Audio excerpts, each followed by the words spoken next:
और रायपुर से बड़ी खबर आपको बता दें, प्रतिनिधि मंडल पहुंचा हुआ था कांग्रेस राज्य सरकार की तरफ से और राज्यपाल से मुलाकात करने के लिए गया था राजभवन।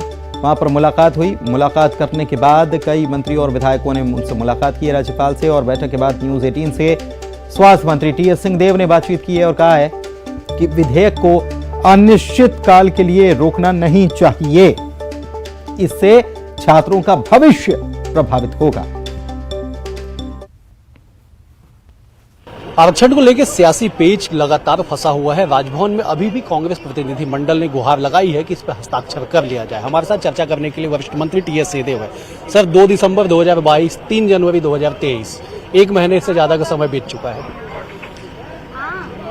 गवर्नर के पास मेरी जानकारी में 3 विकल्प होते हैं। बिल जब आता है उसको स्वीकार कर लें, दस्तखत कर दें, अस्वीकार कर दें, दस्तखत करके वापस भेज दें, या विचार के लिए रखें। विचार के लिए रखने पे संविधान में कोई समय सीमा क्योंकि नहीं लिखी गई है, तो अनिश्चितकालीन भी अगर गवर्नर चाहे तो रख सकते हैं। इस परिस्थिति में ऐसा लग रहा है कि अनिश्चितकालीन वाली बात चालू हो गई।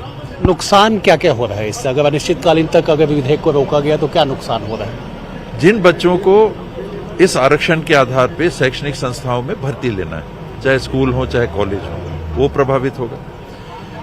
छत्तीसगढ़ में सेवाएं उपलब्ध करानी है, शिक्षा के क्षेत्र में, स्वास्थ्य के क्षेत्र में, लॉ एंड ऑर्डर के क्षेत्र में, अन्य विभाग हैं, डेवलपमेंट वाले विभाग हैं, महिला बाल विकास है, इत्यादि इत्यादि। इनमें आप भर्ती नहीं करोगे तो लोगों की देखभाल करने में कम लोगों से आप कम अच्छा काम कर पाओगे। छत्तीसगढ़ के लोगों का नुकसान होगा।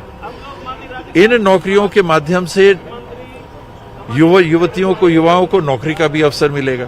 तो पढ़ाई भी आप वंचित कर रहे हो, सेवा को भी आप वंचित कर रहे हो और नौकरी के अवसर को भी वंचित कर रहे हो। तो ये अविवेकपूर्ण है कि आप इसको अनिश्चितकालीन टालें। इसमें तत्काल निर्णय करना चाहिए, हाँ या ना। मनसा क्या नजर आ रहा है? लगातार सियासत भी इस पे हो रही है, बयानबाजी, कुछ मनसा दिखाई पड़ रहा है क्या? ऐसा क्यों किया जा रहा है? पहले तो स्पष्ट तौर पे ये बात आई थी विधानसभा में पारित होने के बाद कि भानु प्रतापपुर के चुनाव को ये प्रभावित कर सकता है, तो अभी ना हो। उसी दिन हो जाना चाहिए था। हम लोगों ने सुना, मीडिया के माध्यम से सुना कि गवर्नर मैडम ने कहा था कि बिल आएगा 1 घंटे में मैं दस्तखत कर दूंगी। नहीं हुआ।